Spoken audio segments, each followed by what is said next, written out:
अस्सलाम वालेकुम। वेलकम दोस्तों। मैथमेटिक्स में वो स्टूडेंट सबसे ज़्यादा कॉन्फिडेंट होता है जिसे स्टैटिस्टिक में मास्टरी हो, क्योंकि स्टैटिस्टिक को मैथमेटिक्स में सबसे मुश्किल पोर्शन समझा जाता है। आप स्टैटिस्टिक का सिर्फ एक चैप्टर खूब तैयारी कर ले, उसको अच्छे तरीके से समझ जाए, फिर आपका काम चल जाएगा। Measure of central tendency statistic का एक इम्पॉर्टेंट चैप्टर है। सेंट्रल टेंडेंसी यानी एवरेज मालूम करने के 5 तरीके हैं, जिनमें से 4 तरीके यानी arithmetic mean, geometric mean, harmonic mean और मेडियन को हम तफसील से पढ़ चुके हैं और ये वीडियो चैनल पर मौजूद है, आप इनको देख सकते हैं। एवरेज मालूम करने का एक तरीका मूड है, जिसे आज हम पढ़ेंगे। मूड एवरेज मालूम करने का एक तरीका है। मूड से मुराद किसी ऑब्जर्वेशन या डेटा में वो वैल्यू जो सबसे ज़्यादा बार इस्तेमाल हुआ है, यानी एक डेटा में सबसे ज़्यादा इस्तेमाल होने वाला यानी सबसे ज़्यादा आने वाला वैल्यू मूड कहलाता है। Mood is the most frequent value in the data. 3 किस्म के डेटा से हम मूड मालूम कर सकते हैं, यानी अनग्रुप डेटा, इसके बाद डिस्क्रीट डेटा और फिर कंटिन्यूस डेटा। हम बारी बारी इनको पढ़ लेते हैं। सबसे पहले मिसाल के तौर पर हमारे पास एक डेटा है 25, 29, 30, 25, 31, 25, 35। ये एक अनग्रुप डेटा है हमारे पास। इसका हमने मूड मालूम करना है। इसका मूड मालूम करने से पहले आप लोगों का मूड मालूम करना चाहेंगे। क्या आप लोगों का मूड ठीक है आज? चलो फिर ठीक है। जिस तरह शुरू में हमने जिक्र किया, ये एक डेटा है हमारे पास, ऑब्जर्वेशन है ये। इनमें सबसे ज़्यादा बार जो भी वैल्यू इस्तेमाल हुआ है वो इसका मूड कहलाता है। हम देखेंगे कि इसमें सबसे ज़्यादा 25 इस्तेमाल हुआ है। ये 25 एक दफ़ा, 2 दफ़ा, 3 दफ़ा, 3 दफ़ा 25 इसमें आया है डेटा में, तो ये इसका मूड कहलाता है। इसका इसी तरह ही हम जवाब निकालेंगे। मूड है 25। So simple. अभी ये अनग्रुप डेटा से हमने मालूम किया। अभी हम ग्रुप डेटा से, डिस्क्रीट सीरीज से हम इसका मूड मालूम करेंगे। अब ये हमारे पास एक डिस्क्रीट डेटा है, यानी ये x है, ये फ्रीक्वेंसी है इसके। अभी हम किस तरह मूड मालूम करेंगे इसका, इस डेटा का? हम यहाँ पर ये जो x है, हम x में नहीं देखेंगे कि कौन सा वैल्यू सबसे ज़्यादा इस्तेमाल हुआ है, बल्कि हम फ्रीक्वेंसी को चेक करेंगे। यानी जिस वैल्यू का फ्रीक्वेंसी सबसे ज़्यादा होगा, उसका मतलब ये है कि वो ज़्यादा बार इस्तेमाल हुआ है, क्योंकि फ्रीक्वेंसी हमें बताता ही यही है कि कौन सा वैल्यू कितनी दफ़ा इस्तेमाल हुआ है। यानी इसमें 10 9 मरतबा इस्तेमाल हुआ है, 12 7 मरतबा, 15 6 मरतबा, 17 2 मरतबा और 20 3 मरतबा। तो सबसे हाईएस्ट फ्रीक्वेंसी यहाँ पर है 9। तो इसका मतलब यह है कि 9 10 का फ्रीक्वेंसी है और 10 सबसे ज़्यादा इस्तेमाल हुआ है। हम ये फ्रीक्वेंसी से हमें पता चला कि 10 सबसे ज़्यादा इस्तेमाल हुआ है। तो इस डेटा का मूड है 10। हम फ्रीक्वेंसी को मूड नहीं, लेकिन फ्रीक्वेंसी के हिसाब से हमें पता चलेगा कि कौन सा वैल्यू कितनी दफ़ा इस्तेमाल हुआ है। तो ये भी बहुत सिंपल है, यानी डिस्क्रीट डेटा और अनग्रुप डेटा से मूड मालूम करना बिल्कुल सिंपल है। इसमें किसी कैलकुलेशन की ज़रूरत नहीं है। हमने मोस्ट फ्रीक्वेंट वैल्यू को एज ए मूड हमने लेना है। यहाँ तक तो आपको ईजीली समझ आ गया होगा। अभी हम कंटिन्यूस डेटा से मूड मालूम करना सीखेंगे। इसमें फार्मूला इस्तेमाल होता है, इसलिए आप ज़रा उसको तवज्जो से देखिए। अभी कंटिन्यूस डेटा से मूड मालूम करने का तरीका सीखेंगे। ये कंटिन्यूस डेटा है, यह आप पहले से जानते हैं कि कंटिन्यूस डेटा और डिस्क्रीट डेटा में फ़र्क ये होता है कि डिस्क्रीट डेटा में x की वैल्यू है, सिंगल वैल्यू होती है, जबकि कंटिन्यूस डेटा में x की सिंगल वैल्यू नहीं होती, बल्कि ये एक ग्रुप में लिखा हुआ होता है, यानी 2 नंबर्स के दरमियान वैल्यू होता है। तो ये ग्रुप है 0 to 4, 4 to 8, 8 to 12, 12 to 16, 16 to 20, और ये इनके फ्रीक्वेंसीज है 3, 5, 4, 6, 2। इसको हम इस टेबल में हम पुट कर लेंगे, यानी 0 to 4, 4 to 8, 8 to 12, 12 to 16, 16 to 20, ये इसके सामने इनके फ्रीक्वेंसी लिखेंगे 3, 5, 4, 6, 2।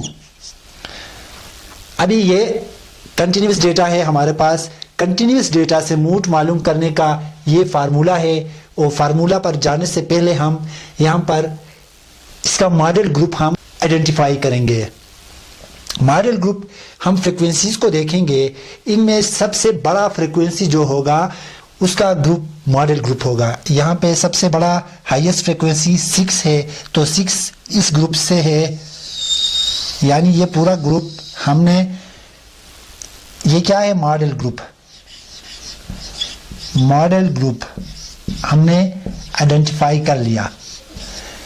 12 to 16 मॉडल ग्रुप है, क्योंकि इस ग्रुप का फ्रीक्वेंसी सबसे हाईएस्ट है। तो अभी हम फार्मूला की तरफ जाते हैं। फार्मूला इसका है L plus F M minus F naught divide by 2 into F M minus F naught minus F one whole multiply by H. अभी बारी बारी देखते हैं कि इनसे मुराद क्या है। L से मुराद है lower limit of model group. ये मॉडल ग्रुप है, इसका लोअर लिमिट 12 है, अपर लिमिट 16 है, तो L से मुराद लोअर लिमिट यानी 12 है। FM से मुराद फ्रीक्वेंसी ऑफ मॉडल ग्रुप। ये मॉडल ग्रुप है, इसका फ्रीक्वेंसी है 6, जो कि FM होगा। F not frequency of preceding group, जो मॉडल ग्रुप से पहले वाला ग्रुप है, इससे आगे वाला ग्रुप है, वो उसका फ्रीक्वेंसी F नॉट हम लेंगे। इसके बाद F1 frequency of following model group. ये मॉडल ग्रुप है, इसके बाद आने वाला फ्रीक्वेंसी यहाँ पे ये 2 जो है, ये यहाँ पर F1 हम लेंगे।